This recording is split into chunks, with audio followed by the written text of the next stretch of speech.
아버지 감사합니다. 이 특별한 시간을 주께서 따로 떼어놓으시고 우리를 아버지 하나님 앞으로 초청하신 것 감사합니다. 우리가 마음을 다 열어놓고 나아갑니다. 말씀하심에 대해서 듣고 순종하고자 나왔습니다. 우리 가운데 계신 성령께서 우리 가운데 말씀하실 것을 믿습니다. 또 이해할 수 있는 힘 주시고 또 순종할 수 있는 힘 줄 것을 믿습니다. 주 앞에 나올 때 또 예물을 가지고 나왔습니다. 간절한 간구와 기도의 소원을 주 앞에 함께 올려드립니다. 모든 사람의 소원을 만족해 하시는 주님을 찬양합니다. 주여 들으시고 응답하심으로 평생에 주를 영화롭게 하는 삶이 다 되게 하여 주시옵소서. 예수 그리스도의 이름으로 기도합니다. 아멘. 할렐루야. 이 화면을 보니까 제가 기분이 더 좋아졌습니다. 훨씬 더 이 색깔이 선명해져서 기분이 좋으네요.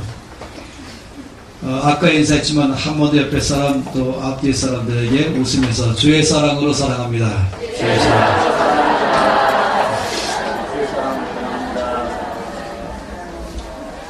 우리가 어제부터 내일까지 오전마다 말씀 보고 있는 큰 주제는 하나님께서 하늘과 땅의 모든 권세를 가지시는 분, 또한 하늘과 땅의 모든 것의 주인 되시는 분, 그 하나님께서 이것을 누구한테 맡길 것인가? 내가 나의 뜻을 이 땅에 계획을 세우고 이루는데 내가 누구를 통해서 그 뜻을 이루어갈 것인가? 이것을 끊임없이 주님은 찾고 계신다라고 봤어요. 하나님께서는 하나님 보시기에 옳은 사람에게 그것을 다 주신다라고 말씀을 보았죠. 그러면서 우리가 어제 보았던 말씀은 이제 그런 사람 중에 한 사람으로 다윗을 주께서 만나셨습니다. 그리고 다윗에게 주께서 어떻게 행하셨는가 하는 것을 우리가 좀 보는 과정이죠. 한 번 더 그 말씀을 더 보겠습니다. 사도행전 13장 22절 말씀입니다.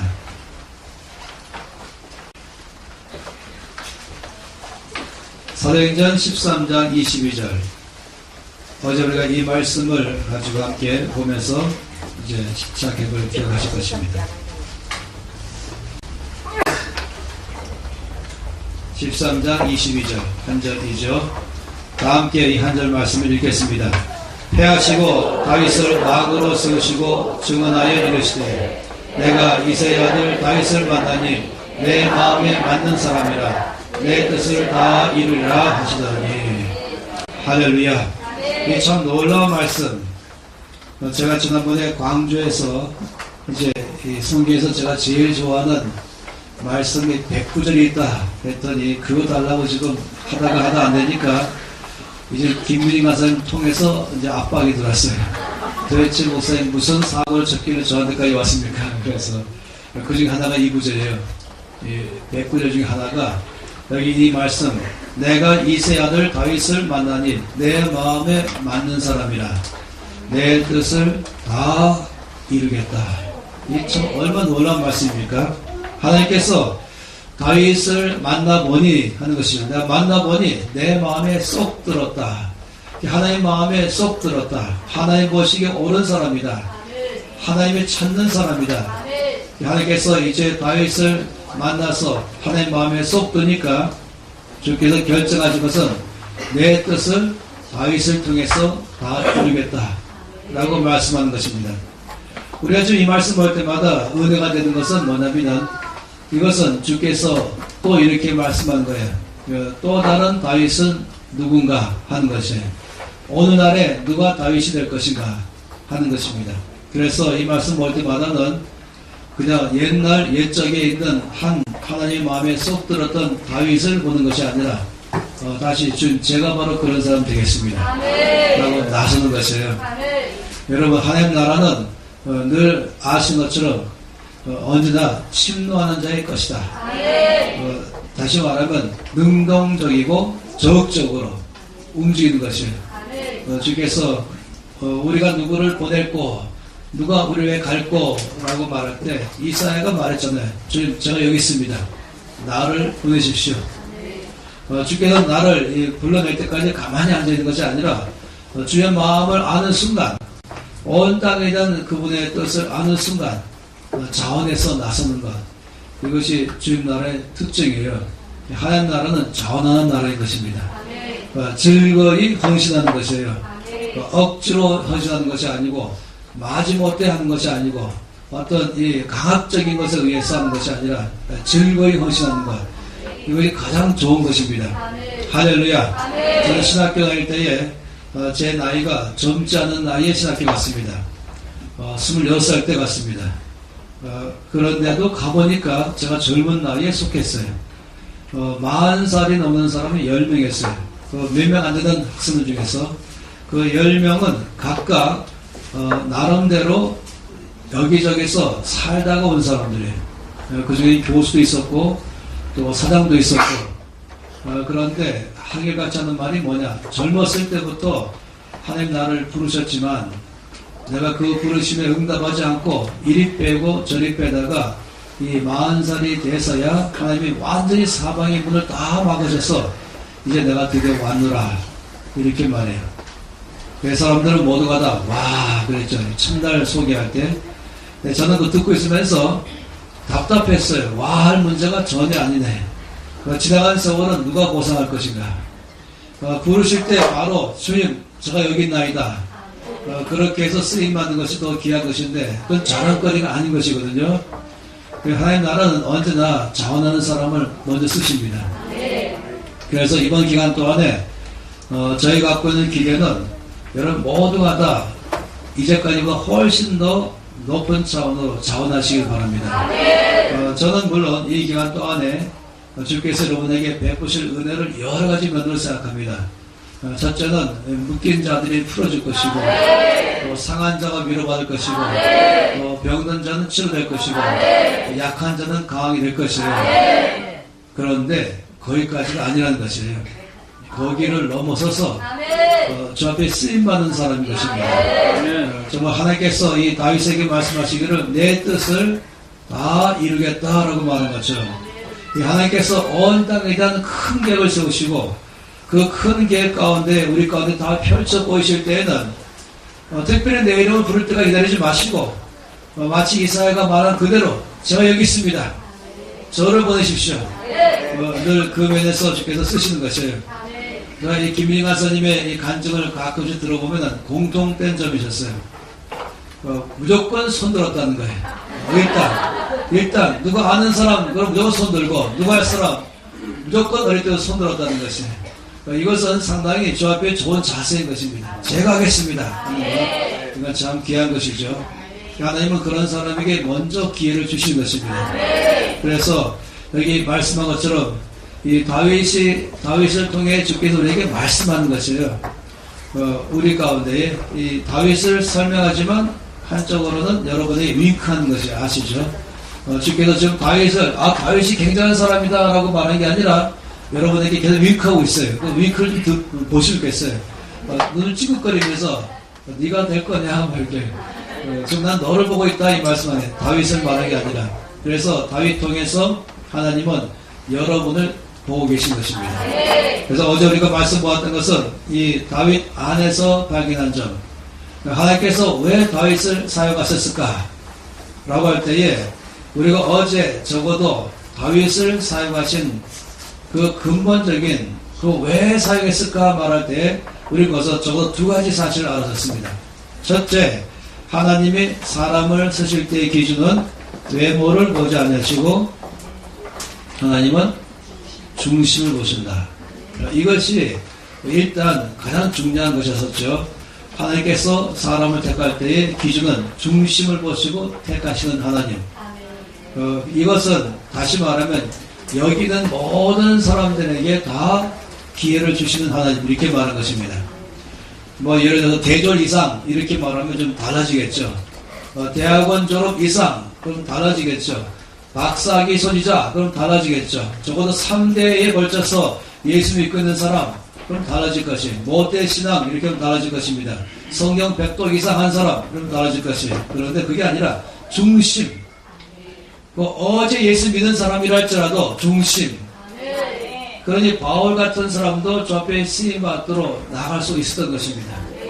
정말로 바울은 굉장한 사람이었어요. 핍박자로서 보통 핍박자가 아닌 것입니다. 어마어마한 사람인 것이에요. 생각해 보세요.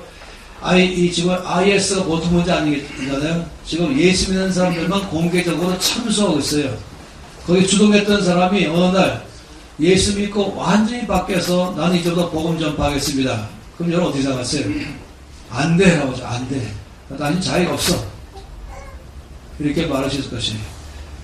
저는 이전 단체에서 35년간 사역하다가 왔었는데, 그러다 보니 거기는 이제 사역자들이 상당히 많아요. 엄청나게 사역자들이 많이 있었죠. 그 중에도 저는 최고의 이 책임자들을 거의 100% 안다라고 말할 수 있겠죠. 한 50명가량 그 단체 전체 180개 나라에서 사역하고 있는 이 어마어마한 단체의 탑 50급 안에 있는 사람들.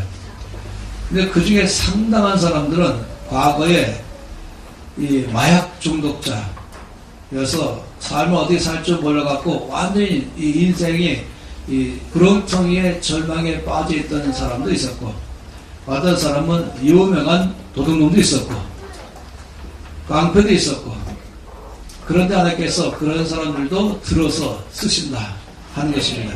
물론 어떤 사람들은 어려서부터 이미 헌신했고, 그 어릴 때부터 주 앞에 자기 삶을 드린 사람들 그 중에 상당히 많이 있어요. 하나님 나라 안에는 언제나 중요한 것은 중심인 것입니다. 아무리 모태 신앙이라 할지라도 지금 현재 중심이 주 앞에 있지 않으면 쓸 수 없다는 것이에요. 아무리 과거에 깡패였다 할지라도 중심이 주 앞에 나가면 쓰겠다는 것입니다. 그렇기 때문에 이전에 공부를 많이 한 사람도 쓰신다면 중심 때문에 쓰는 것이고, 이전에 공부 시간에는 가장 멀리 하는 사람도 중심 때문에 쓰는 것입니다. 그렇기 때문에 모든 사람마다 다 그걸 하면 나도 오늘부터 바꾸겠습니다. 이게 중요한 것이에요. 그래서 하나님께서 사람을 쓰실 때에는 중심을 보신다. 이것이 중요한 것이었습니다. 그리고 두 번째는 이제 중요한 사실이, 그렇다면 중심은 어떻게 알 수 있을까? 이 보이지 않는 것이 중심인데 이 중심은 어떻게 알 수 있을까? 도대체 중심을 보신다고 말씀하시는데 어떤 중심을 보시는가 하는 것을 우리가 이제 살피기 시작했습니다. 그러면서 어제 첫 번째 하나님께서 보시는 중심의 첫째는 온유한 사람, 이것을 보았습니다.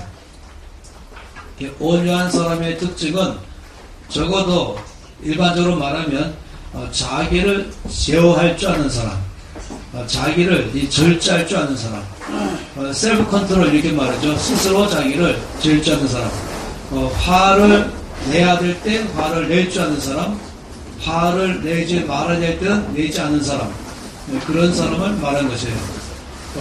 화를 내지 말아야 될 때 화를 내면 그건 자기 절제가 안 되는 사람이에요. 온유한 사람이 아닌 것이죠. 그 화를 내야 할 때 화를 안 내는 사람, 이것도 온유하지 않은 사람인 것입니다. 그러니까 자기 모든 삶을, 자기 자신을 자기의 감정 따라 움직이지 않고, 자기 생각 따라 움직이지 않고, 남이 뭐라고 말한 것에 따라서 반응하지 않고, 언제나 성령께 자기가 붙들릴 줄 아는 사람을 말하는 것입니다. 이것은 하루아침에 있는 게 아닌 것이에요. 끊임없이 성령께 자기를 맡길 때부터 되기 시작하는 것입니다. 그래서 우리가 어제 첫째 다윗이 왜 쓰임받는가 말할 때 다윗은 온유한 사람이었다 하는 것이 우리가 첫 번째 봤던 것입니다. 오늘 우리가 보는 것은 두 번째, 하나님께서 다윗을 쓰신 것을 보면서 또한 하나님이 나를 어떤 면에서 준비되기로 바라시는가를 보기 하는 것입니다. 사무엘상 우리가 어제 16장과 17장을 보고 있었습니다. 이제 사무엘상 17장 말씀을 보겠습니다.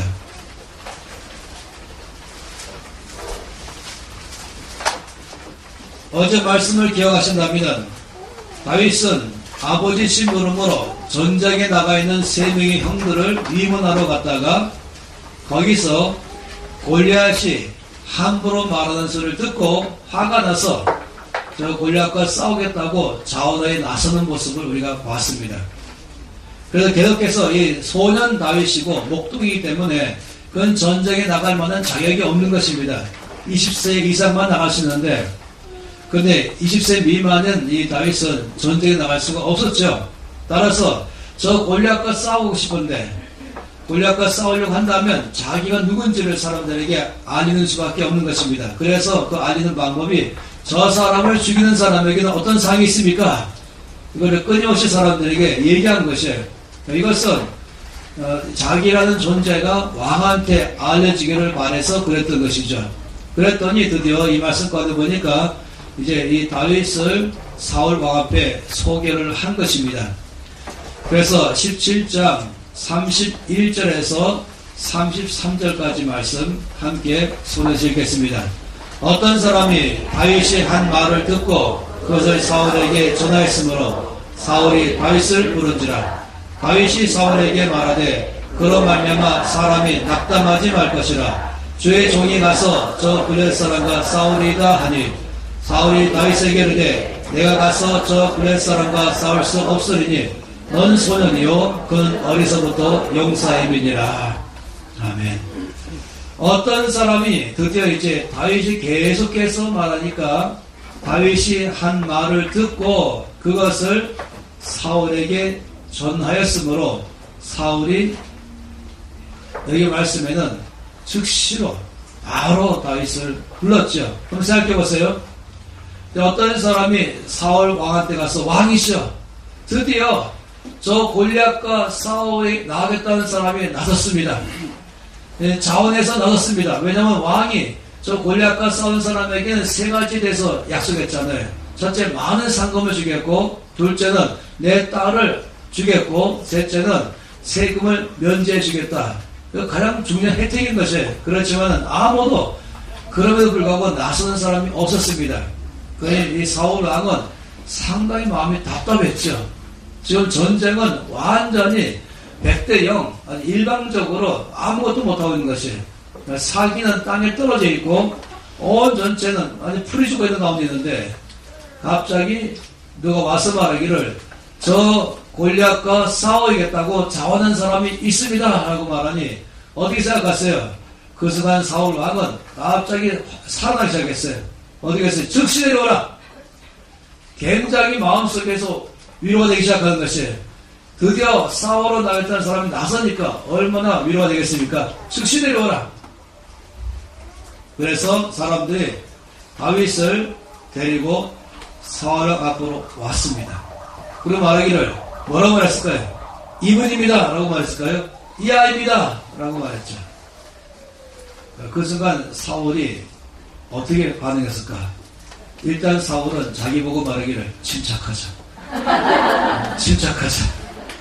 절대로 저 아이에게 실망의 표정을 하면 안 된다. 그래도 그 용기가 가서는 안 돼. 가능한 내가 절제된 언어로 그리고 가급적 실망은 표시하지 않으면서 칭찬은 아끼지 않으면서도 저 아이는 말려야 되겠구나. 그런 마음으로 시작한 것이에요. 이 내용이 그렇지 않겠습니까? 그래서 사울 왕이 뭐라고 말했습니까? 근데 사울 왕이 말하기 전에 더 기가 막힌 것은 다윗이 오자마자 바로 왕 앞에 당당히 뭐라고 말했습니까? 이렇게 말했어요. 그로 말미암아 사람이 낙담하지 말 것이라. 주의 종이 가서 저 블레셋 사람과 싸우겠습니다. 오자마자 바로 이 다윗이 당당하게 말하기를 저 사람을 제가 나서 싸우겠습니다. 저 사람 때문에 낙심하지 마십시오. 제가 싸우겠습니다. 이렇게 당당하게 말했습니다. 그때 이 사울은 다윗에게 아주 절제된 그리고 부드러운 그렇지만 단호한 어조로 뭐라고 말했습니까? 내가 가서 저 블레셋 사람과 싸울 수 없으니 너는 소년이요 그는 어려서부터 용사이다 라고 말했어요. 다윗은 지금 10대 중반밖에 안 된 소년인 것입니다.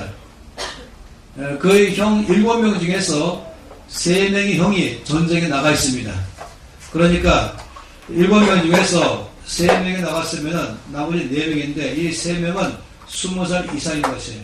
이 4명은 20살 이하인 것이죠. 그리고 이 다윗은 거기에 맨 마지막 8번째인 것이에요. 막내인 것이죠. 그 다윗의 나이가 도대체 몇 살쯤 됐을까 생각하는 것이에요. 그래서 제가 보기에는 이 다윗의 나이가 15세에서 16세 정도였을 것이다. 그러니까 중3 뭐 정도 나이겠죠. 아니면 고1 정도 나이 말인 것이에요. 중3이나 고1. 그렇다고 해서 다윗이 또 특별하게 키가 큰 사람도 아니었어요. 그냥 정상적 표준 키였습니다. 여러분 아시죠? 유대인들은요, 한국 사람하고 모든 면에서 닮은 것이 많이 있어요. 이 골격도, 또 생각하는 이 지혜도, 스타일도 많은 면에서 닮았어요. 그래서 어떤 사람은 또 이렇게도 말하죠. 이 한국 사람들은 사라진 지파, 단지파 자손이다. 그래, 당군이다. 이렇게 말해요. 그렇게 말하는 사람이 상당히 있어요. 강력하게 말하고 있어요. 그리고 한국말과 이 히브리 말 중에 공통적인 언어가 많은 것도 좀 말하기도 하고, 사실상 한문을 만든 사람은 한국 사람이죠. 이 같은 동이족이라고 말하는 이 한국의 가까운 핏줄, 조상인 것입니다. 중국 사람이 만든 게 아니에요. 그리고 이 한문을 보게 되면은 한문의 모든 스타일들이 히브리하고 많은 면에서 공통점이 있는 것입니다. 어쨌든 제가 가서 이스라엘 사람들 볼 때마다 이 유럽 가운데 있지만 장대한 사람들이 아니고 한국 사람들과 거의 닮았다라고 하는 것입니다. 그런데 어제 말씀드린 것처럼 이 골리앗은 일단 키가 아무리 작아도 2m 70, 크면은 3m 10. 거기에 이 다윗이 그 가운데 있는 것입니다. 아마 다윗의 키가 큰 키였다면 1m 60 가량 됐었겠죠. 그러니까 반밖에 안 되는 것이 소년이죠. 그렇기 때문에 이제 사울 왕이 다윗에게 이제 달래는 것입니다. 너 용기는 참 좋다. 그렇지만 너는 나가 싸울 수 없다. 이렇게 분명히 말했습니다. 그 다음에 이제 다윗이 사울 왕한테 한 말이 있습니다. 이것이 제가 말하는 이 109절 제가 좋아하는 것 중에 또 하나인 것입니다. 34절에서 37절까지 말씀. 이것이 지금 다윗이 사울 앞에 말한 말인 것이에요. 여기서 지금 오늘 첫 시간에 우리가 함께 주의 뜻을 배우기를 바라는 것입니다. 함께 34절에서 37절 말씀을 읽겠습니다. 다윗이 사울에게 말하되 주의 종이 아버지의 양을 지킬 때에 사자나 곰이 와서 양떼에서 새끼를 물어가면 내가 따라가서 그것을 치고 그 입에서 새끼를 건져내었고 그것이 일어나 나를 해하고자 하면 내가 그 수염을 잡고 그것을 쳐 죽였나이다. 저희 종이 사자와 곰도 쳤은즉 살아계신 하나님의 군대를 모욕한 이 그하고 짐승의 하나와 같이 되리이다. 또 다윗이 이르되 여호와께서 나를 사자의 발톱과 곰의 발톱에서 건져내셨은즉 나를 이 블레 사람의 손에서도 건져내시리이다. 사울이 다윗에게 이르되 가라, 여호와께서 너와 함께 계시기를 원하노라. 아멘. 이 말씀 가운데서 이제 분명하게 다윗은 처음에 낙담하지 마십시오. 염려하지 마십시오. 제가 나가서 싸우겠습니다. 이렇게 말하니까 사울 왕이 참 고맙다. 너 용기는 참 좋다. 그러나 너는 나가서 싸울 수 없다. 너는 소년 아니냐. 네, 저기는 저 사람은 어릴 때부터 용사였다. 라고 말한 것입니다. 그랬더니 그 다음에 다윗이 그 사울왕 앞에 말한 말이 바로 이 내용인 것입니다. 이 내용 가운데서 우리는 많은 면을 배울 수 있어요. 한번 여러분에게 제가 여쭤보면은 여러분은 각각마다 하신 말씀이 있을 것이에요. 이 다윗이 사울왕 앞에 말한 이 말 속에서 우리가 굉장히 많은 면을 다윗 안에서 배울 점들이 있습니다.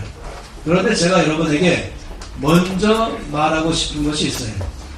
여기 지금 다윗의 이 모습 안에서 우리가 어떤 면을 볼 수 있을까 하는 것이에요. 어떤 면이라고 말하고 싶으냐면은 이렇게 말하고 싶어요. 여러분이 이 가로등기를 하면 알 거예요. 이 설뭐뭐력 뭐겠습니까? 고맙습니다. 설득력. 이 설득력이라는 건 뭡니까? 설득력은 상대방의 마음을 움직이는 것을 말하는 것입니다. 상대방의 마음을 움직여서 지금 내가 말하고자 하는 것에 대해서 동의하도록 하게 하는 것을 말하는 것이에요. 그러니까 막 강압적으로 압박해가지고 무조건 내 말 들어, 알았지? 이렇게 하는 그건 설득력이라고 말하지 않아요. 이 설득력이라는 것은 정당한 이유가 있고 확실한 근거를 가지고 또 확신 갖고 있으면서 이거는 됩니다. 아니 이거는 사실입니다. 이거는 옳은 것입니다. 라는 확신 가지고 상대방에게 나와 똑같은 확신 갖게 만들 수 있는 능력을 말하는 것입니다. 이것은 굉장히 중요한 능력이에요. 제가 제일 싫어하는 것은 이것이에요. 만약 다윗이 이럴 때에 사울 왕이 넌 안 돼! 라고 말할 때 다윗이 뭐라고 말하냐면 저만 믿어주세요. 제가 할 수 있다니까요. 왜 저를 못 믿으세요? 제가 자신 있어요. 이렇게 말했다고 하십시다. 그러면 다윗은 자신 있었을 거예요. 그렇지만은 그것은 설득력이 아닙니다.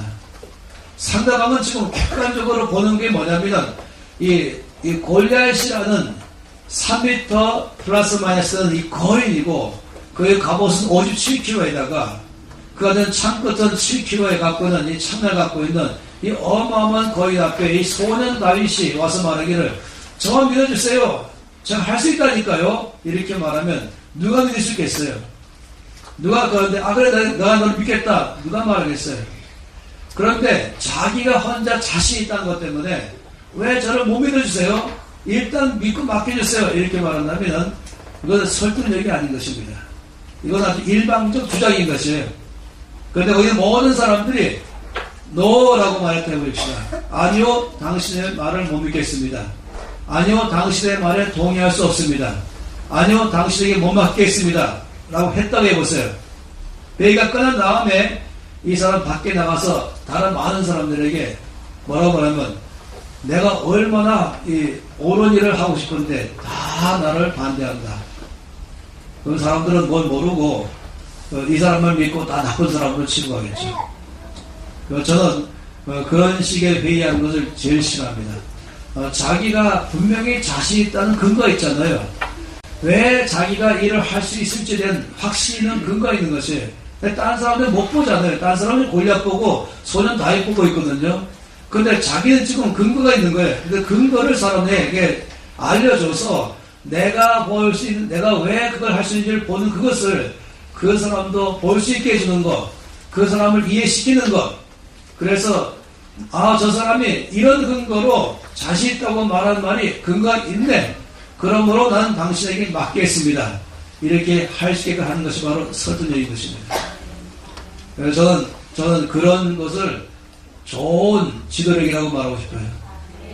그래서 저는 너무나 많은 경우에 보게 되면 무조건 나만 믿고 맡겨주세요.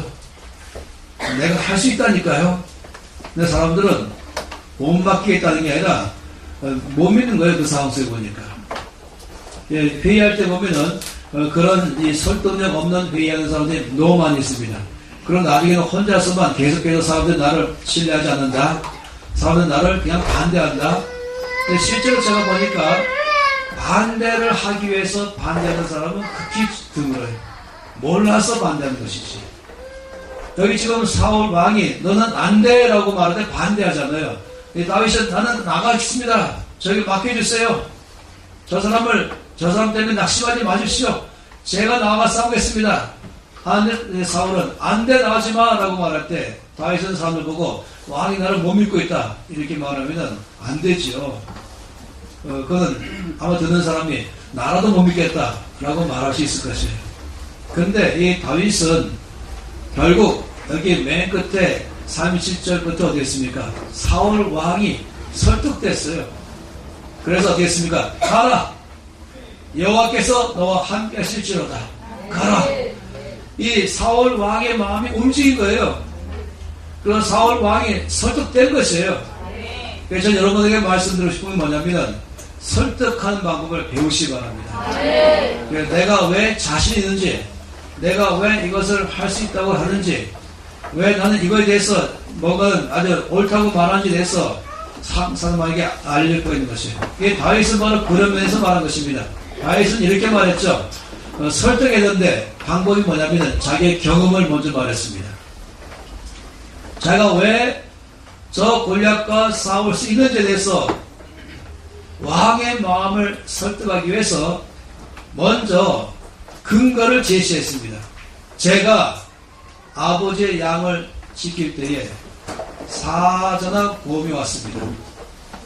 와서 양떼 중에서 새끼 양 한 마리를 빼서 입에 물고 도망갔습니다.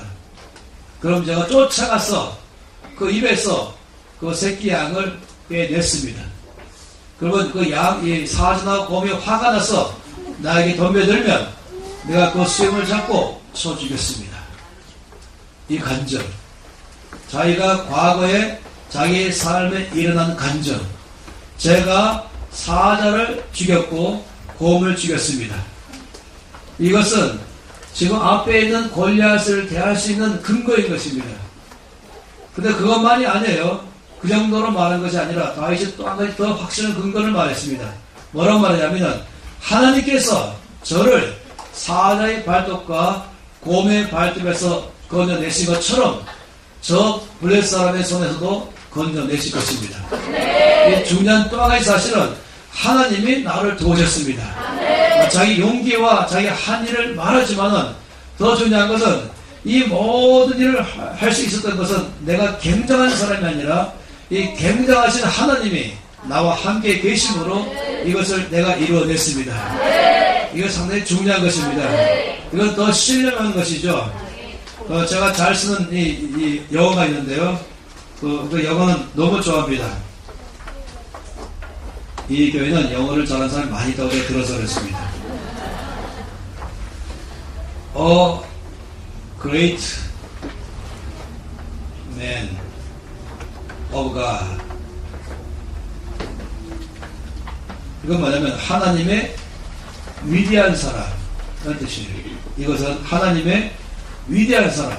어떤 사람을 소개할 때 그 사람은 great man of God. 그 사람은 위대한 하나님의 위대한 사람입니다. 이렇게 소개할 때가 있죠. 그렇지만 저는 이런 소개보다 제가 더 좋아하는 소개가 있습니다. 이거 갖고 느낌이 안 되는 또 다른 소개가 있습니다. 그 뭐냐면 great 아니죠. 죄송해요.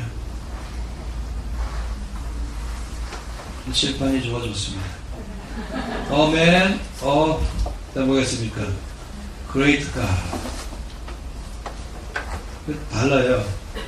이 단어는 뭐냐면은 저는 단지 하나의 사람일 뿐이지만은 그러나 저를 쓰시는 하나님은 위대하십니다. 저는 평범한 사람이지만은 제가 위대한 일을 할 수 있었던 것은 저의 위대한 능력 때문이 아니라 위대한 하나님 때문에 제가 이 일을 할 수가 있었습니다. 제가 위대해서가 아니라 저는 하나의 지극히 저는 지극히 평범한 사람 중에 한 사람입니다. 그러나 제가 이렇게 놀라운 일을 할 수 있었던 것은 나의 하나님이 위대하기 때문입니다. 여러분 이 두 사람 중에서 어느 사람을 더 신뢰하시는지 아시죠? 두 번째 사람인 것이 이 다윗은 그걸 말한 것이 저는 자기가 하던 경험을 말하죠. 그 경험을 말했을 때 굉장한 일을 한 사람인 것이 그 다음 말하기를 그러나 나는 평범한 소년인 게 맞습니다. 그러나 이런 굉장한 일을 제가 할 수 있었던 것은 하나님이 위대하기 때문에 그렇습니다. 나의 하나님이 나를 사자와 곰의 발톱에서 건져내신 것처럼 저 블레 사람의 손에서도 건져내실 것입니다. 이 단순한 이 다윗의 말, 이 정도면은요 어떤 사람이라도 설득될 수 있습니다. 그러니 사울이 그 다음에는 가라 라고 허락할 만한 것이 된 것입니다. 자, 그런데 제가 지금 말하고 싶은 내용은 거기에 있는 게 아니에요. 오늘 첫 시간에 제가 말하고 싶은 건 더 중요한 것이 있습니다. 어제 제가 여러분에게 힌트를 드린 게 있어요. 사무엘이 이제 사울을 대신할 자 왕에게 기름 붓기 위해서 베들레헴으로 갔잖아요. 그리고 하나님께서 이미 말씀하기를 나는 벌써 정이 났다. 그리고 그 사람의 기름 부으라 라고 말씀했죠. 그래서 그 사람 누군지를 모르기 때문에 이새의 아들이라는 사실만 알았죠. 그렇기 때문에 사무엘은 이새에게 아주 강조해서 말하기를 너만 오지 말고 아들들 다 데리고 와라. 이렇게 말하는 거예요. 중요한 건 아들이거든요. 이세가 아니고. 그렇기 때문에 사무엘은 이 중요한 자리에 아들들을 다 데리고 오라 라고 분명히 명령했어요. 그래서 그 앞에 온 아들들이 7명이었어요. 그리고 어제 말씀드린 것처럼 그 중에 누군가를 알아보려고 찾으니까 없었어요. 그래서 놀랐다 그랬죠. 그리고 알아보니까 한 명이 더 있다는 것이었어요. 그런데 막내이고 지금 학교 가서 과외 수업하는 게 아니라 아니면 해외에 지금 유학 가 있는 게 아니라 들판에서 양치고 있다 하는 것이었습니다. 이 양친다는 것은 순서가 돼서 양치는 것이 아니었어요. 여기 큰형 엘리압이 말한 말을 봐도 알 수 있잖아요. 아버지가 맡긴 양 네가 뭐하고 여기 왔냐 이렇게 말할 정도로 항상 양치는 것은 다윗의 몫이었습니다. 그러니까 이 순서대로 양치는 것이 아니었고 그냥 다윗이 양쳤어요. 생각해보세요. 그렇다면은 일단 이 집안에서 10대 중반 된 막내가 늘 들판에 나가서 양치고 있다. 이거 뭐가 이상하지 않아요? 이 집안 안에서 가장 중요한 자리에 다윗을 데려오지 않았다. 이것도 중요한 것이에요. 아마 첫째, 추측해 본다면 다윗이 너무 못생겼어. 골칫덩어리였어. 오면 또 소란을 피워서 망신 줄까봐. 그건 아니건 그날 봤어요. 그렇죠? 다윗을 딱 보는 순간에 얼굴이 붉고 용모가 뼈나고 눈이 뼈나고 아름답다. 그러니까 그는 아주 탁월한 사람이고 분명해. 그러니까 이새가 자기 아들들에게 위문 전달을 할 때도 다윗을 다른 4명의 아들들을 안 맡기고 맨 막내인 다윗을 벌써 맡길 정도로 원래는 신뢰할 만한 소년인 막내인 것이에요. 그리고 어떤 막내를 그렇게 들판에 내보내지 않잖아요. 내보낸 것이에요. 뭔가 이유가 있는 것이에요. 그리고 다윗으로 생각해 보세요. 자기는 지금 10대 중반의 소년 다윗입니다. 그때쯤 되면은 하고 싶은 것도 많고 먹고 싶은 것도 많고 가고 싶은 것도 많고 하는 것이에요. 그때쯤 나이에 가장 중요한 건 친구들입니다. 친구들과 만나고 싶고 뭐뭐 하고 싶고 또 아버지 사랑 받고 싶고 자기도 집에서 있고 싶고 따뜻한 밥 먹고 싶고 학교 가고 싶고 친구 만나고 싶고 모든 보호와 그리고 모든 배려와 모든 돌봄 가운데 있고 싶은 그 나이인 것입니다. 그런데 그는 늘 들판에 나가셨어요. 우리가 양들을 치는 먹자 그러면 늘 그림은 예수의 모습 그려서 아주 낭만적일지 모르지만 아니에요. 굉장히 불편한 삶인 것입니다. 이슬을 맞으면서 나가는 것이고 생각해 3,000년 전 아니겠어요? 3,000년 전 그때는 멋있는 어떤 양 우리가 있는 게 아니었어요. 그냥 이 바닥에 울타리만 쳐놓는 것이죠. 일반적으로 말하기를 양의 문조차도 자대로 되어 있지 않아가지고 양을 다 집어넣으면은 목자가 거기에 양의 문이 돼갖고 누워 잔다고 말해요. 모든 고생을 다 하는 것이죠. 그러니 여러분이 만일에 다윗 입장이었다고 한다면 어떤 생각을 하는 게 좋을까? 나는 다리 밑에서 주웠나? 시작하는 게 정상이에요. 나는 왜 형들처럼 집에서 모든 혜택과 그리고 편리함을 왜 못 누렸을까? 그래서 정상적인 이 정상이란 말고 자연적으로 이렇게 다윗이 들판에서 늘 양과 함께만 살면서 친구도 못 만나고 학교도 못 가고 집에도 있지 않게 되는 이런 삶을 계속 살게 된다면 아마도 다윗은 어떤 사람이 될 가능성이 가장 많을까 할 때 이제 이렇게 말하실 거예요. 하나 더 붙이면 비행 청소년, 잘못된 길로 가는 것, 탈선하는 것, 모든 게 이제 분노에 차 있고 거절감 속에 자기는 집에서부터 거절감을 받았고 아마도 집에 와도 어떤 날 가끔 집에 와도 밥 먹는 시간에 딱 왔어요. 마침 와봤더니 식탁에 좌석에 자기는 없어요. 아예. 무슨 중요한 가정회의 자기는 당연히 거기 빠져있어요. 네가 여기 왜 왔냐? 이 형이 말했죠. 너 이게 왜 왔냐? 양들은 누구한테 맡겨놓고 왔냐? 할 정도로. 그러니까 그는 여러 면에서 모든 혜택에서 제외된 사람이었습니다. 자기에게 마땅히 와야 할 권리가 자기에게 주지 않았습니다. 그리고 들판에서 양만 친 것이었어요. 이쯤 되면은 비행 청소년 되는 게 정상이에요. 삐뚤어져야 되죠. 마음이 삐뚤어진 것이에요. 이제 모든 걸 바라볼 때마다 올바른 눈으로 바라볼 수 있는 눈이 마음이 삐뚤어지니까 세상이 삐뚤어 보이는 것이겠죠. 입을 열면은 부정적이고 불평과 원망하는 말과 고운 말이 나오지 않을 거예요. 고운 생각은 물론 안 나올 것이고 그의 얼굴 자체는 밝고 맑고 빛난 얼굴은 아니었을 거예요.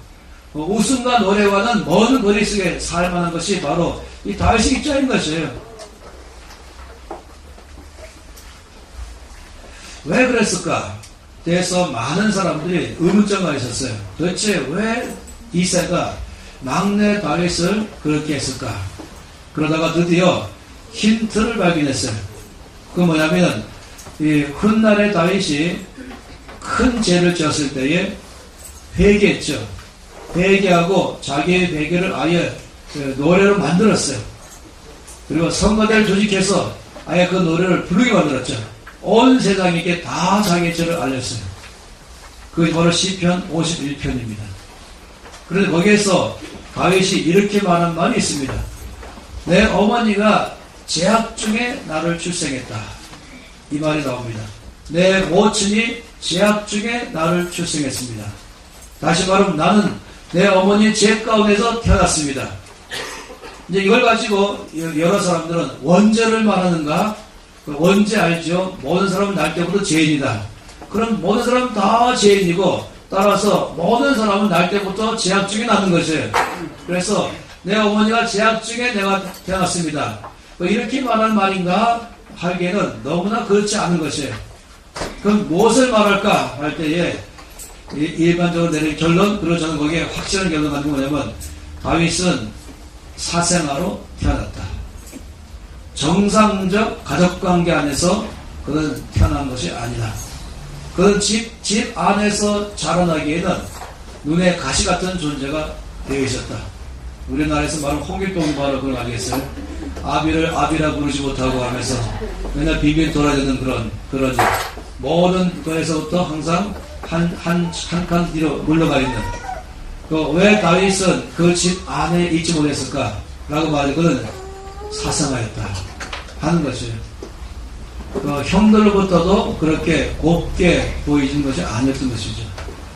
이새가 다윗을 사랑하든 말든 상관없이 그가 이 집안에 있을 때 일어나는 어려움을 이새는 그걸 몰려하기 시작한 것입니다. 다윗은 이때 올 때부터 그는 모든 면에서 편안한 관계 속에 있지 않았던 것입니다. 근데 참 놀라운 건 이것이에요. 이 다윗이 말하는 말 가운데 놀라운 것입니다. 다윗이 사울 왕 앞에 뭐라고 말했습니까? 제가 아버지의 양을 지킬 때에 사자나 곰이 왔습니다. 만약 다윗이 비행 청소년이 됐다고 생각해보세요. 왜 나만 늘 들판에서 살아야 되냐? 왜 형들은 늘 집에서 살아야 되냐? 그러니까 배달은 동생이죠. 그러니까 형들은 배달은 형님들이고 따라서 그는 자기 바로 위의 형이 아마 몇 개월 빠를지도 모르겠어요. 아마 며칠 빠를지도 모르겠죠. 그리고 그러다 보니까 7명의 형들이 있지만은 그 나이가 뭐 연년생으로 따지면 한참 하겠지만 그렇지 않다고 생각하는 것입니다. 그러다 보니까 15세, 16세가량에서 그라고 예상하는 것이에요.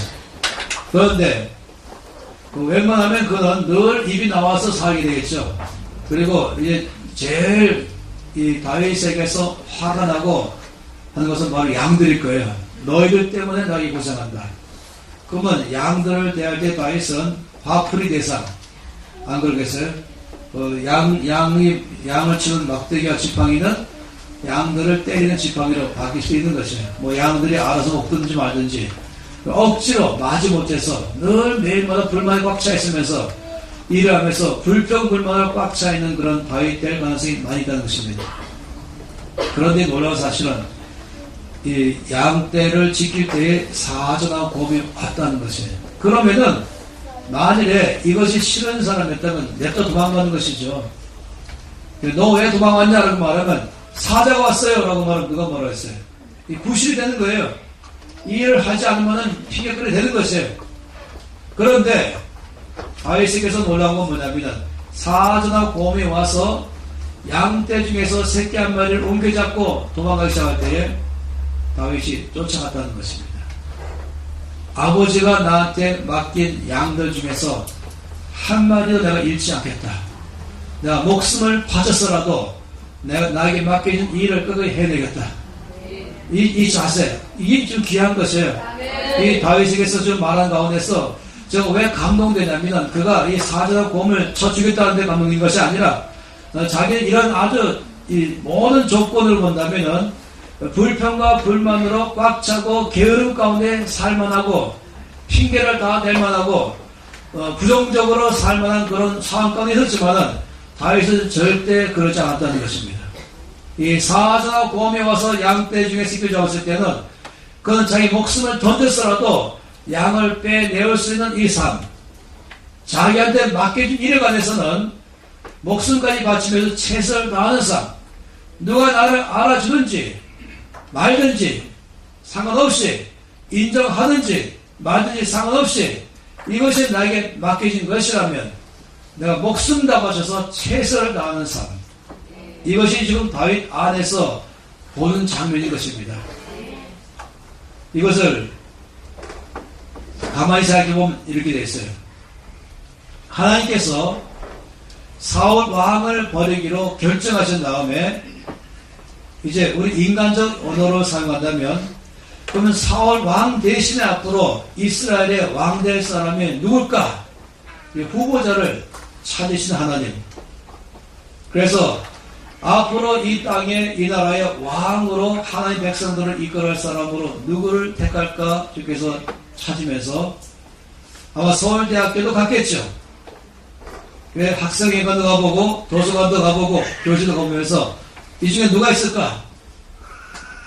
당연히 찾으시죠. 또 삼성경제연구소도 당연히 가보겠죠. 그리고 뭐 반드시 대구도 오셨을 거예요.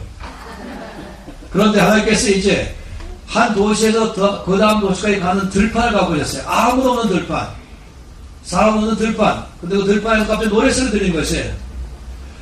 하나님께서 이 들판에 노래소리 들으니까 흥미가 있는 것이에요. 그 노래소리는 여호와는 나의 목자시니 내게 부족함이 없도다 그러는 목동의 노래소리예요. 이 다윗은 그 모든 외로움 속에서 있으면서 그는 오히려 그것이 하나님을 묵상하는 장소로 바꿨습니다. 그는 원망과 불평의 대신에 하나님을 찬양하는 삶으로 바뀌었습니다. 그는 시인 됐고 가수가 됐고 철학가가 됐고 용사가 됐습니다. 오히려 그는 그런 모든 상황 가운데서 한쪽으로 얼마든지 비행 청소년 될 만한 가능성이 있지만 그는 선택하기를 나는 하나님을 선택한 것입니다. 하나님을 예배하는 자가 선택한 것입니다. 그래서 그는 오히려 거기서 그런 장소가 내 인생을 허전세월한다 하는 것이 아니라 여기야말로 하나님 앞에서 성장하는 기회로 삼은 것입니다.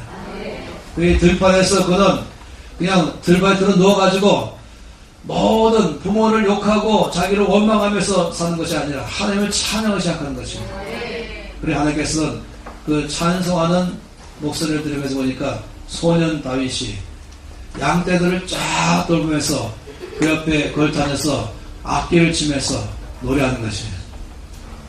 그런데 조금 있다가 하나님이 갑자기 눈이 열려 크기 시작했어요. 저 멀리서 사자 한 마리가 아주 소리 안 내게 보기 시작하는 것입니다.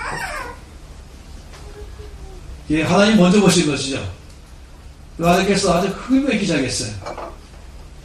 앞으로 일이 어떻게 될 것인가를 아주 주의 있게 보신 것이에요. 그리고 여러분 아시죠? 사자는 소리 내지 않아요. 절대로 발소리 내지 않아요. 아무도 눈치 못 채게 접근하죠. 그런 다음에 한순간 포착하고 빠르게 덤벼드는 것이에요. 그리고 거기서 가장 어리고비한 사람을, 어리고비한 짐승을 잡는 거예요. 어린 양이죠. 그러다 튀기 시작하는데 어디 갈지 모르고 당황하거나 어린이를 덥석 잡는 것입니다. 그리고 잡고 도망가는 거죠.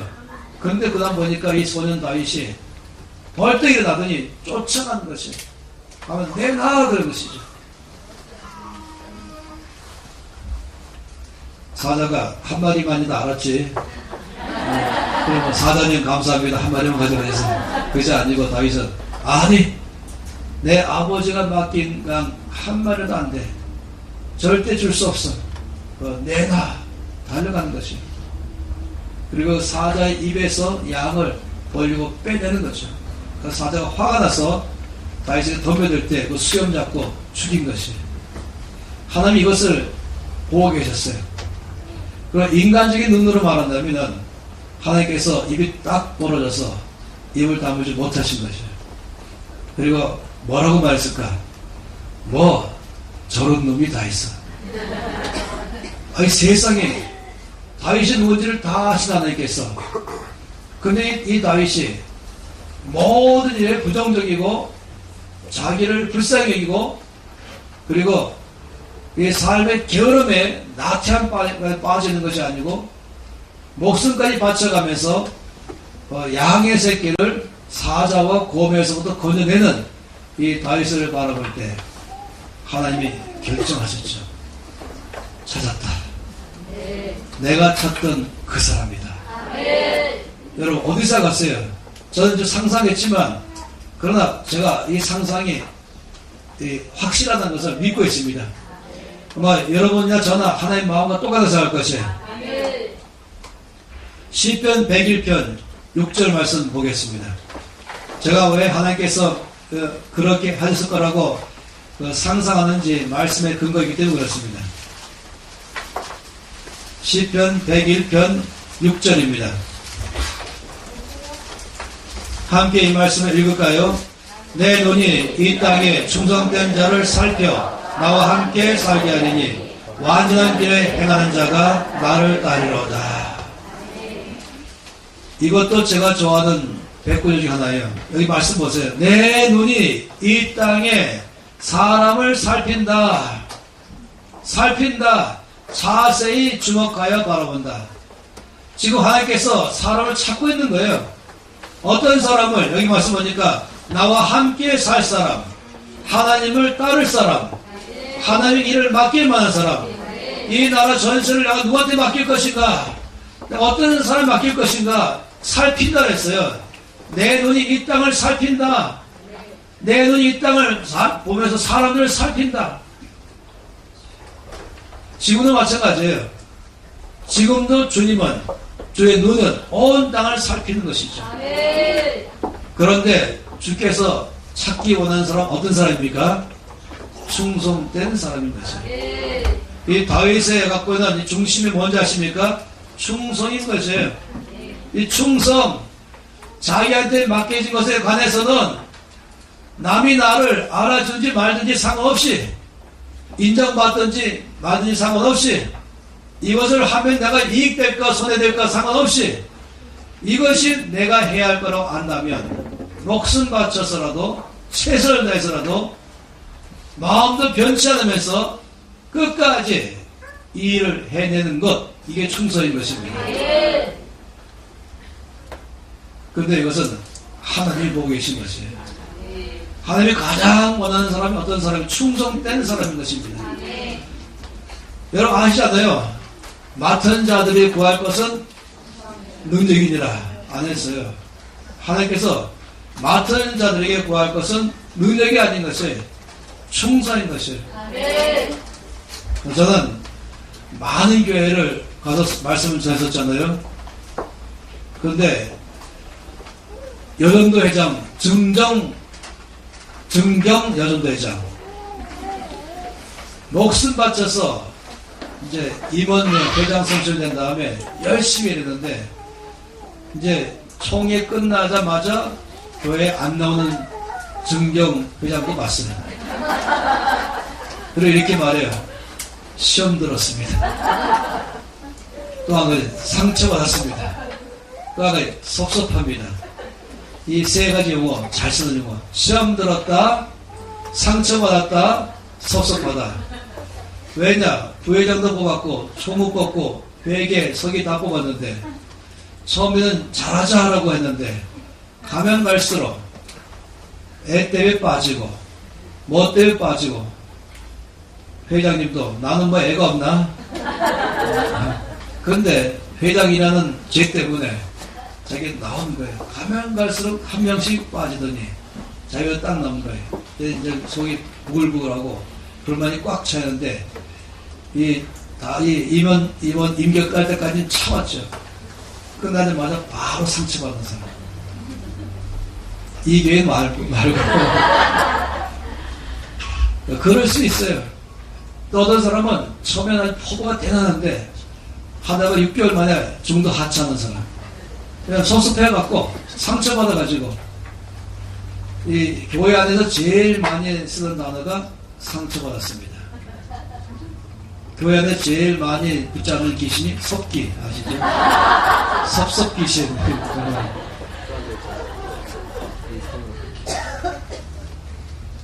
우리는 사실 이 상처받기 쉬워요. 살다 보면은 섭섭하기 쉬워요. 그 사실이죠. 그런데 여기서 이 맡은 일을 하다가 나에게 맡긴 일을 하다가 어떤 일이 발생하냐면 상처를 받는 거예요. 맡은 일을 하다가 섭섭한 일이 발생하는 거예요. 이럴 때 여기서 충성된 사람과 아닌 사람이 거기서 표시하는 것입니다.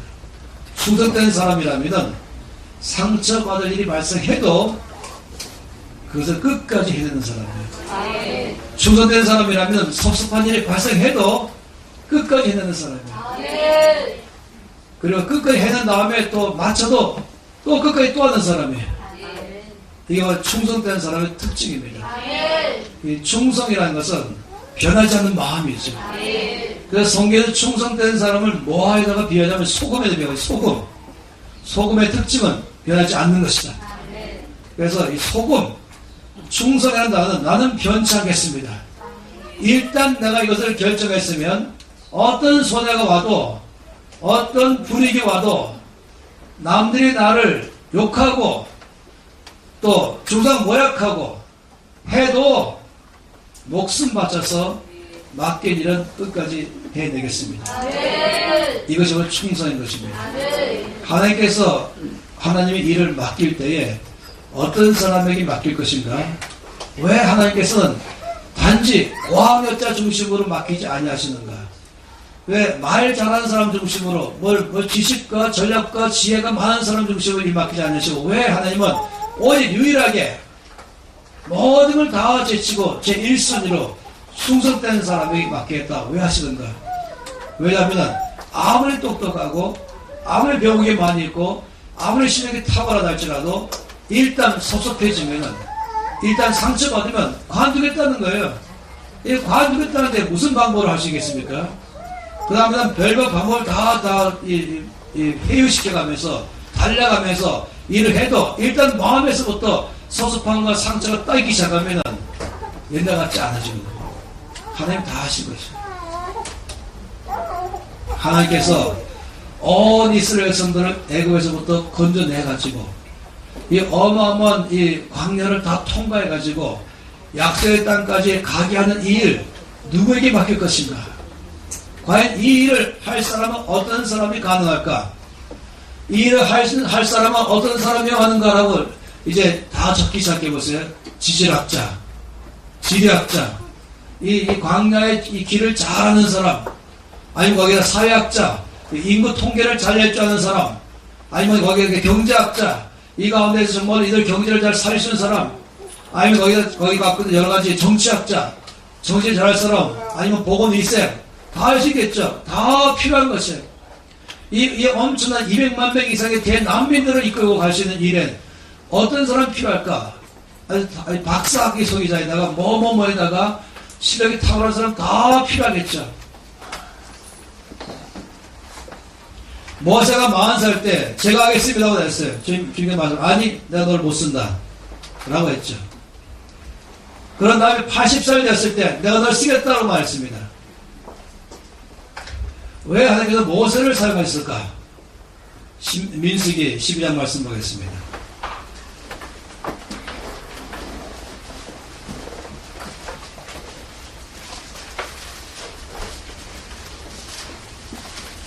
어제는 우리가 1절에서 3절까지 말씀 보았습니다. 오늘은 6절에서 8절, 민수기 12장 6절에서 8절 말씀을 읽겠습니다.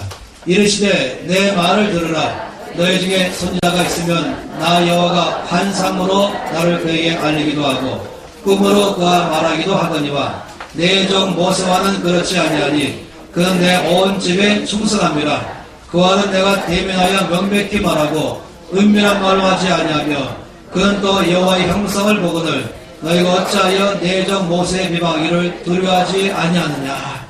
하나님께서 지금 아론과 미리암을 막 야단치면서 이렇게 말씀했어요. 내가 나의 종들에게 나를 알릴 때는 꿈으로 알리고 내가 말할 때는 또 꿈과 환상을 통해서 말하지만은 내가 모세에게는 그렇게 안 한다. 모세에게는 얼굴을 대면하여 명백히 말한다. 다른 사람에게는 꿈을 통해서 환상을 통해서 나를 알리지만 내가 모세는 얼굴과 얼굴을 맞대고 말한다. 아주 레벨이 다르죠. 하나님께서 모세는 모든 다른 종들과는 다른 레벨로 하나님이 대하신다는 것이에요. 왜 그러냐 말하는 것이에요. 7절 말씀은 왜 그렇겠습니까? 왜냐하면 내 종 모세와는 그렇게 아니하니 왜냐하면 그는 나의 온 집에 충성합니다. 하나님께서 왜 모세를 사용했을까? 도대체 모세의 어떤 면을 사용했을까? 충성인 것입니다. 모세가 아무리 탁월한 사람이라 할지라도 똑똑하다 할지라도 지식이 많이 있다 할지라도 그런 사람의 모습은요. 그러나 그게 아니라 하나님의 모세를 사용하신 제일 큰 이유는 충성된 사람이기 때문입니다. 생각해보세요. 저는요 모세를 무지 많이 묵상했어요. 모세를 무지 많이 묵상했다는 말은 뭔 말인지 아세요? 제가 무지 힘들었다는 걸 말한 것입니다. 힘들 때마다 어려울 때마다 마음에 낙심할 때마다 모세를 묵상했어요. 수시로 원망하고 수시로 불평하고 수시로 중상모략하고 수시로 고역하고 조금만 힘들면 바로 말해버리는, 아니 조금 전에 은혜를 크게 많이 받아도 바로 불평하기 시작하는, 아니 불평과 원망이 입이 달고 다니는 그런 사람들 가운데서 모세가 어떻게 살았을까? 이렇게 말할 수 있잖아요. 내가 할 데가 없어갖고 여기 와서 욕먹어가면서 해야 되겠냐? 내가 일할 데가 없어갖고 여기 와서 이렇게 맨날 모욕받아가면서 해야 되겠냐?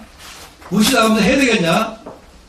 존경받아도 모자를 판인데 내가 꼭 이렇게 해야 되겠냐?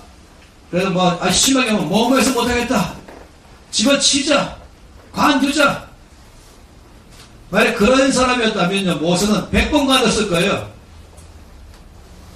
모세만큼 어려운 상황이 어디 있겠습니까? 그런데 모세가 끝까지 해낸 사람이에요. 끝까지 맡긴 일에서 누가 뭐라고 말하든 누가 뭐라고 무시하든 그걸 인정하지 않든 중상모략하든 원망하든 불평하든 깎아내리든 그는 중간에 집어치겠다 이런 말 한 적이 없어요. 관두겠다 한 적이 없어요. 내가 그냥 고대에서 가겠다 말한 적이 없어요. 끝까지 했는 사람. 그게 뭡니까? 충성입니다.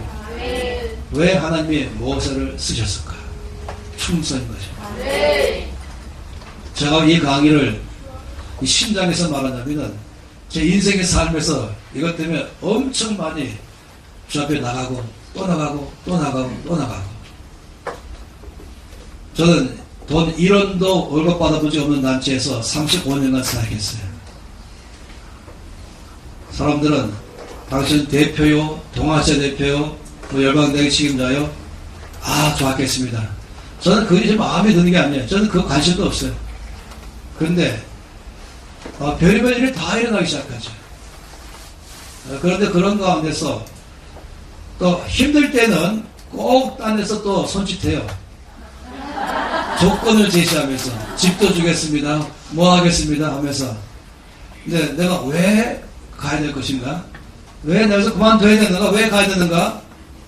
하나님께서 관두라고 하신가? 아니면은 일이 힘들어서, 사람이 힘들어서 돈 때문에, 환경 때문에, 뭐뭐 때문에 이래서 움직인다. 이건 제 마음에 용납할 수가 없는 것이. 내가 주의 종이잖아요. 나에게 오라 가라 명하신 분은 하나님 한 분이신데 돈 때문에 갔다. 사람이 나에게 상처받아서 서습해서 갔다. 이건 제 안에서 용납할 수 없어요. 자, 용기가 안 났어요. 소sob해서 움직이는 용기가 안 났어요. 상처받아서 갔는데 용기가 안 났어요. 하나님 뜻이 아닌데 움직였다. 용기가 안 났어요. 무엇을 생각하면서 하나님이 누구를 원하시는가? 충성된 사람. 아멘. 마음이 변하지 않는 사람. 목에 칼이 들어와도 아무리 어려워도 먹을 것이 없어도 모든 게 다 힘들어도 뭐 그런 건 그런 참을만 하죠. 먹을 거 없는 건 참을만한 것이에요. 몸이 힘든 건 참을만한 것이에요. 그런데 사람들이 나를 무시하고 충성 모략하고 그리고 나를 뒤에서 칼을 찌르고 그리고 원망하고 대항하고 그럴 때는 힘이 쫙 빠지죠. 제가 저 앞에서 철저히 얘기한 게 뭐냐면 사람들 앞에서는 한 번도 물론 제가 관두겠다 한 적이 없지만 제 혼자서 관두겠다 이렇게 말 두 번 있었어요. 그리고 저 앞에 얼마나 회개했는지 좀 죄송합니다. 이 하나님께서 가장 다윗의 중심 보고 쓰셨던 제일 큰 이유가 바로 이 이청 충성된 사람. 자기는 집에서도 인정받지 못하고 형들과 달리 혜택받지 못하고 그런 상황 가운데 있으면서 아버지 양은 또 들판에 쳐야만 되고 그런 가운데서 그는 최선을 다했다는 것이에요. 그에 대해서 최선을 다한 것이에요. 시편 78편 보겠습니다. 또 하나의 중요한 구절입니다. 저희 나올 동안에 100구절을 다 말씀드린 거예요. 시편 78편 맨 끝에 있는 구절이에요. 속절 78편 70절은 72절 함께 읽겠습니다. 또 그의 종 다윗을 택하시되 양의 우리에서 취하시며 전 양을 지키는 중에서 그들을 이끌어내사 그의 백성인 야곱 그의 소인 이스라엘을 기르게 하셨더니 이에 그가 그들을 자기 마음의 완전함으로 기르고 그의 손의 능숙함으로 그들을 지도하였도다. 이 말씀 보게 되면은 하나의 말씀이 참 좋은 점은 말씀에서 다 설명하고 있다는 것이 말씀이 말씀하고 있어요. 여기 뭐라고 말하고 있습니까? 하나님께서 언제 다윗을 왕으로 삼기로 결정하셨는가? 뭐랬습니까? 또 그의 종 다윗을 택하시되 어디서요? 양이 우리에서 취하시며 뭐랬습니까? 전 양을 지키는 중에서 그를 이끌어내셔서 왕으로 삼으셨다.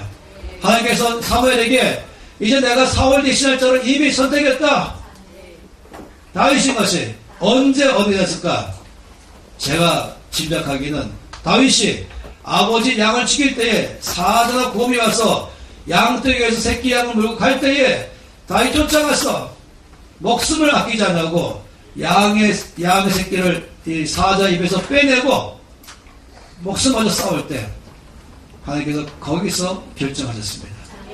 충성을 보시고 내가 이런 소년이라면 내 나이를 안심하고 맡길 수 있겠다.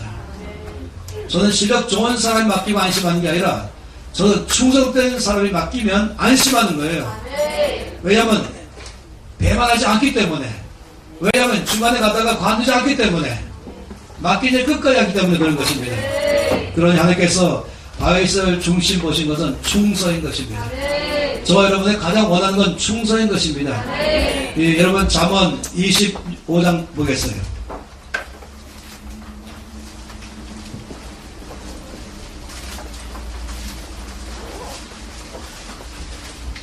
잠언 25장 13절 놀라운 말씀 있죠. 잠언 25장 13절 읽겠습니다.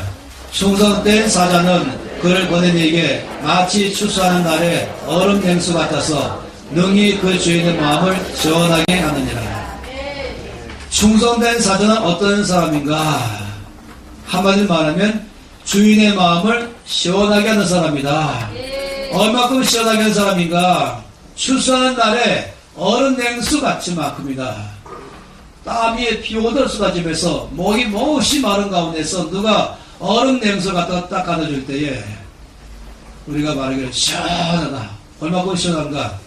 머리 끝에서 발까지 온몸이 시원하다 하는 것처럼 하나님 말씀하기를 충성된 사람은 하나님의 마음을 시원하게 하는 사람입니다. 주께서 그런 사람을 찾는 것이죠. 디모데전서 1장 12절. 디모데전서 1장 12절.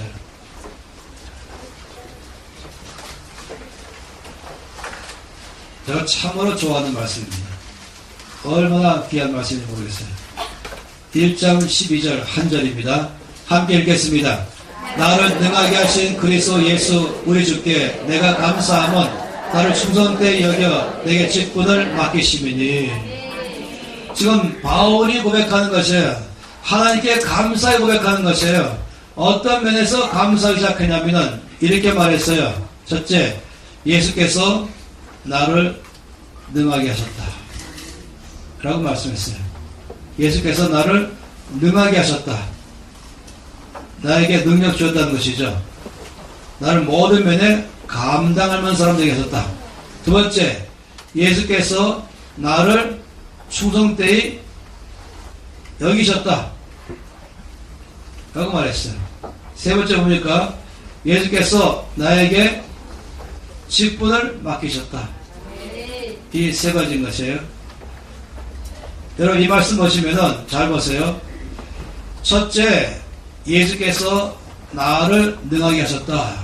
둘째, 예수께서 나를 충성되이 여기셨다. 셋째, 예수께서 나에게 직분을 맡기셨다. 이 세 가지 중에서 어느 게 제일 먼저입니까? 어느 게 제일 먼저예요? 어제보다 훨씬 대답이 많아 좋습니다. 이 말씀 보면은 첫 번째는 충성이죠. 먼저 바울이 충성된 사람인 걸 알게 됐을 때에, 그 다음에 두 번째에 직분을 맡기시고, 이게 1, 그 다음에 직분 맡기시고, 그 다음에 세 번째 그 일을 감당할 능력 주셨다는 것입니다. 여기에 여기셨다 이 말씀, 여기다 이 단어가 참 놀라운 것이에요. 주께서 나를 충성되이 여기셨다. 이 말은 한 번에 야 너 충성된 사람이구나 이렇게 말하는 게 아니라는 거예요. 이 말은 어떤 말이 전제되냐면은 회계장부를 기입하다, 이게 전제인 것이에요. 장부 기입 아시죠? 물건이 돈이 들어오고 돈이 나가는 것, 이걸 이 장부 기입이잖아요. 금전 출납부, 수입 지출 잔액, 수입 얼마, 지출 얼마, 잔액 얼마. 그래서 한 달간에 이 가계부를 다 적지 않습니까? 그럼 맨날 잔액 얼마 하는 것처럼 동일하게 내 모든 삶에 대해서 우리 주께서 자세히 살피셨다는 것이, 나를 관찰하셨다, 나를 자세히 살펴보셨다. 그리고 내가 하는 모든 일을 다 보신 다음에 맨 마지막으로 결론 내리기를 충성. 여기서 말하는 충성되이 여기셨다 단어는 그래서 내가 너를 이제 충성된 사람이라고 인정하겠다 이 말인 것입니다. 한 번에 된 것이 아니라 이 바울이 많은 삶을 다 보신 다음에 결론적으로 너는 충성된 사람으로 너 인정하겠다. 그 다음에 그에게 일을 맡긴 것입니다. 그리고 그 일을 감당할 능력 주신 것입니다. 여러분 이것은요, 이 세상에서 사람 쓰는 것과는 반대입니다. 이 세상은 어떤 사람이 일을 맡깁니까? 능력 있는 사람이 일을 맡기죠. 그러나 하나님께서는 어떤 사람이 일을 맡기시는가? 충성된 사람이 일을 맡기는 것이에요. 그리고 그 사람이 맡은 일에 대해서 충성을 다하면 그 일을 감당할 능력 주시는 것입니다. 이게 다른 것이에요. 어떤 사람들은 심지어 교회에서 직분 맡기면은 말하기를 나 능력이 없어서 못 맡습니다. 하나님께서 당신 능력 보고 맡기는 게 아니라고 하는 게 필요해요. 제가 물어보죠. 당신 능력이 없는 건 제가 인정하겠는데 하나만 물어보십시다. 주님을 사랑하십니까? 주께서 맡긴 일에 목숨 다해서 할 각오가 있습니까? 예, 그건 있죠. 그래서 맡기는 것입니다. 능력 보고 맡기는 게 아니라 충성 보고 맡기는 것입니다. 그 충성 가지고 내가 능력이 안 돼도 맡기려고 최선을 다하면 놀랍게도 그 일을 감당할 능력을 위로부터 부어주는 것이에요. 이것이 주님 나라의 원칙입니다. 이것은 이 직분은 여러분 오해하지 마세요. 직분은 목사, 장로, 권사, 집사만 말하는 게 아니에요. 성가대원, 저희 교사 이것만 말하는 게 아닌 것이에요. 이거는 식당에서 일하는 종업원도 말하는 것이고, 카페 종업원도 말하는 것이고, 식당 주인도 말하는 것이고, 카페 주인도 말하는 것이고, 고등학교 교사, 초등학교 교사도 말하는 것이고, 아니 신문사 기자도 말하는 것이고, 아니 과학자도 말하는 것이고, 정치가도 말하는 것이고, 사학도 말하는 것이고, 이 땅의 모든 면에서 자기 능력으로 일하는 사람이 있는가 하면 하나님 능력으로 일하는 사람이 있습니다. 이 세상이 준 돈 갖고 사는 사람인가 하면 하나님이 주신 돈 갖고 하는 사람인 것입니다. 그건 레벨이 달라요. 자기 능력으로 일하는 사람과 하나님의 능력 주시고 일하는 사람은 차이가 커요. 그렇죠? 내 힘으로 일하는 사람과 하나님의 힘으로 일하는 사람은 어마어마하게 차이가 큰 것입니다. 하나님께서는 바울을 쓰신 제일 큰 이유는 능력 많아서 쓰신 것이 아니라 바울의 충성됨 때문에 쓰셨다. 이쯤 되면 여러분 모두가 다 주님 저도 할 수 있습니다. 제가 하겠습니다. 제가 바로 충성된 사람 되겠습니다. 여러분 한 가지만 더 말씀 보고 잠깐 쉬겠는데, 그러면 바울의 충성됨이 여겼다 말씀하시는데, 이제 금전출납부를 다 계산하셨는데 어떤 면에서 계산했을까? 바울의 어떤 면을 주께서 장부에 기입했을까? 이걸 보면은요, 저와 여러분도 주께서 똑같이 보시는구나 알 수 있어요. 누가복음 16장입니다.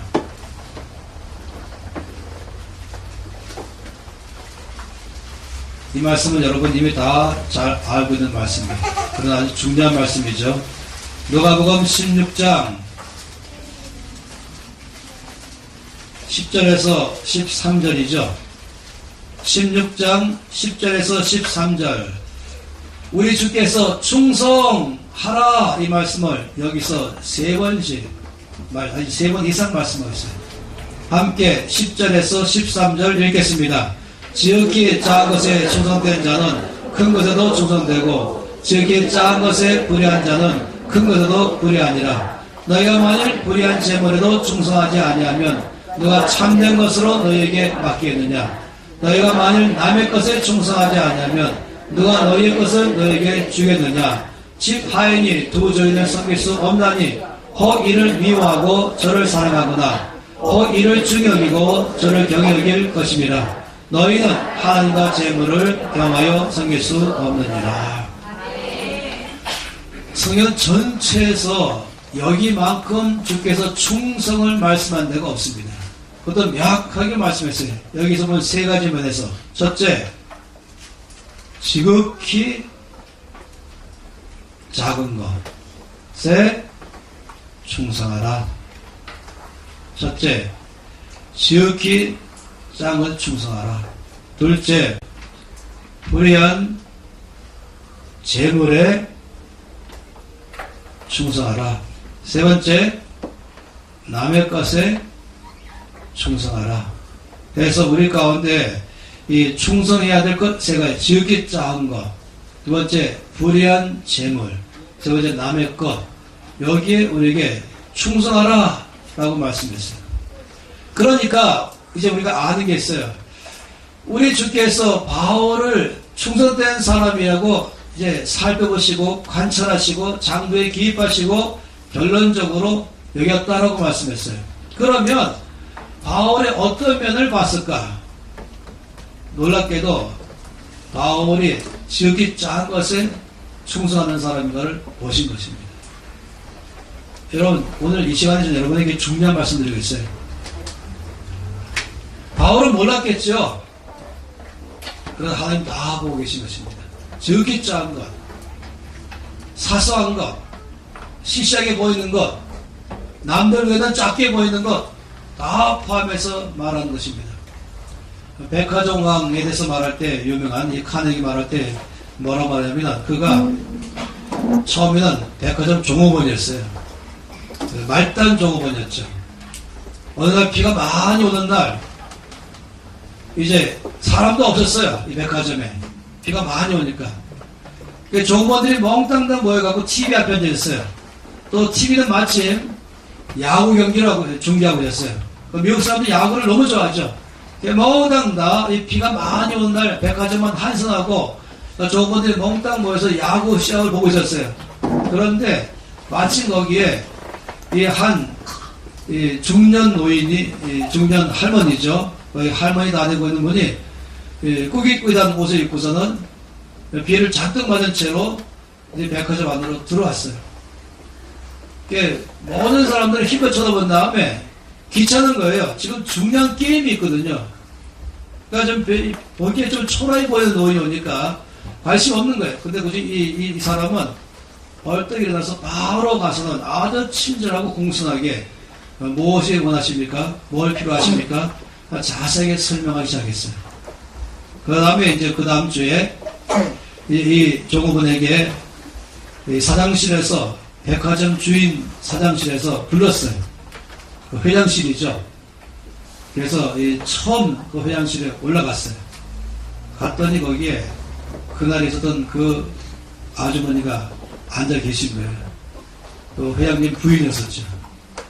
그래서 너무 감동돼갖고 이 청년의 성실함과 청년의 친절함과 손님을 대하는 이 모습에 대해서 남편한테 말했던 거예요. 그러면서 이 사람의 이제 삶이 어떻게 시작했는가를 말해주는 내용입니다. 적이 작은 것입니다. 하나님께서 다 보신 것이죠. 우리들의 삶은 이 세 가지로 꽉 차 있어요. 눈 떠서 눈 감을 때까지 우리들의 삶은 큰 일로 차 있는 것이 아니고, 여기 불의한 재물은 잘못 본 재물은 말이 아니라 여기에 참된 것, 이렇게 참된 것, 하늘의 것, 그 재물은 땅의 것이거든요. 하늘의 것, 은사, 하나님 나라의 사역 다 포함하는 것이에요. 왜 이번 주간에 이렇게 재정이들 강하게 하는가? 왜 중요한가? 왜냐하면 이것은 하늘의 것을 맡길 사람인가를 알 수 있는 판단 기준이기 때문에, 진짜한 것, 이것은 큰 것을 맡을 사람인가에 대한 기준이기 때문에, 남의 것, 이것은 주께서 그의 것을 주고 싶을 때 기준되기 때문인 것입니다. 여러분, 우리들의 모든 사람들은 하나님 눈이 온 땅을 살피면서 충성된 자를 살핀다 말할 때, 그것은 큰일 할 때 말하는 게 아닌 것이에요. 무대 앞에 나왔을 때 말하는 게 아닌 것이에요. 무대 뒤에서 남의 안 보는 데서, 깜깜한 데서, 숨 막힌 데서, 땀 흘리는 데서 거기서 갖다가 게으르지 않고 최선을 다해요.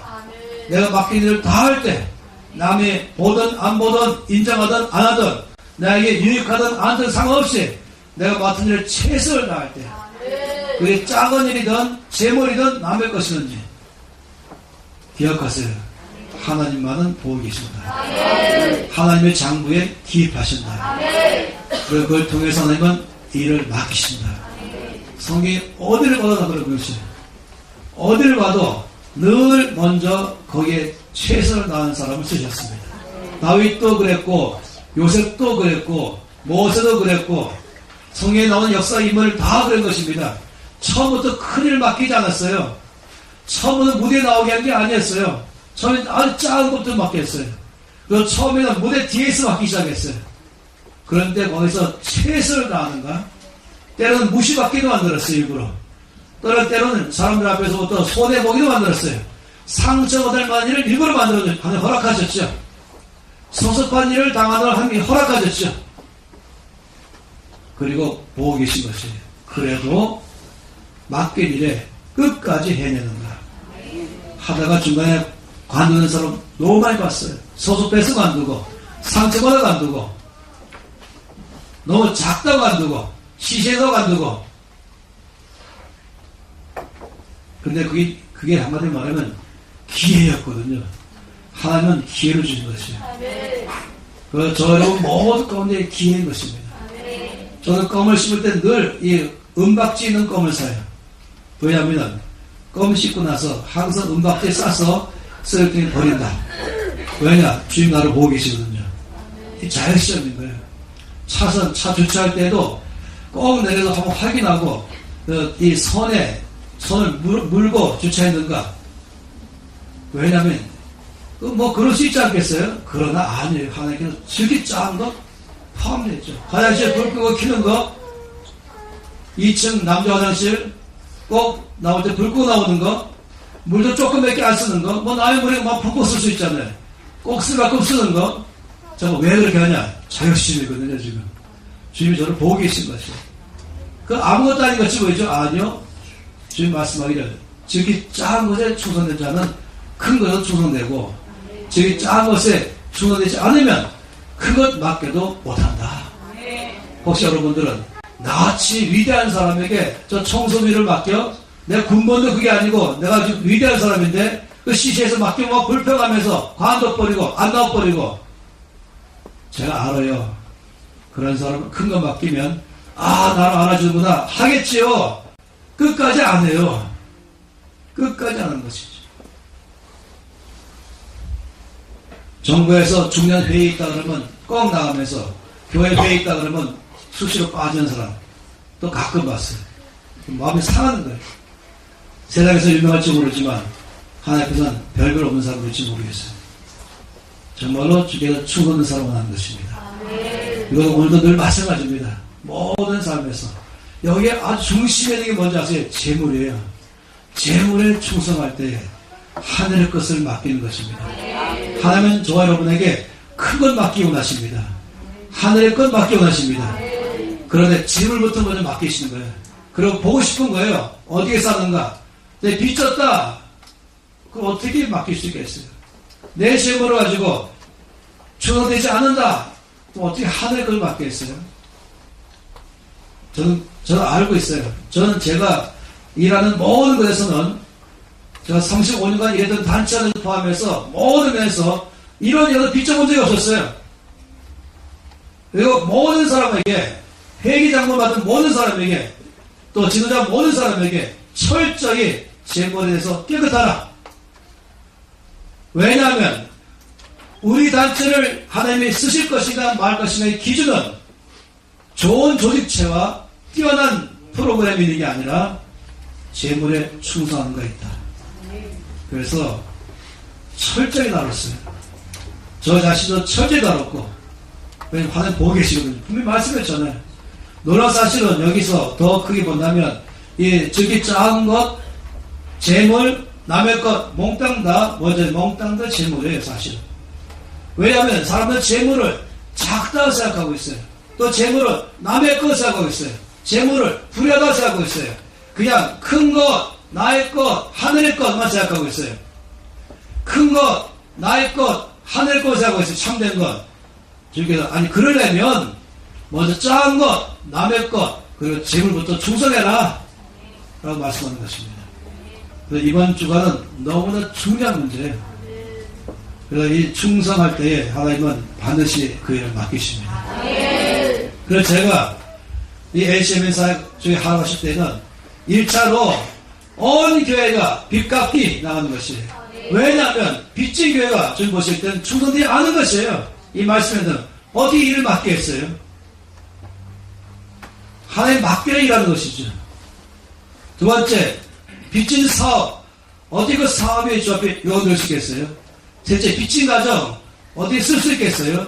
빚진 개인, 어떻게 쓸 수 있겠어요? 그렇기 때문에 목숨 바쳐서 빚부터 갚자. 그 다음에 이제 쓰시는 것이에요. 재물에 충성해야 됩니다. 기도하겠습니다.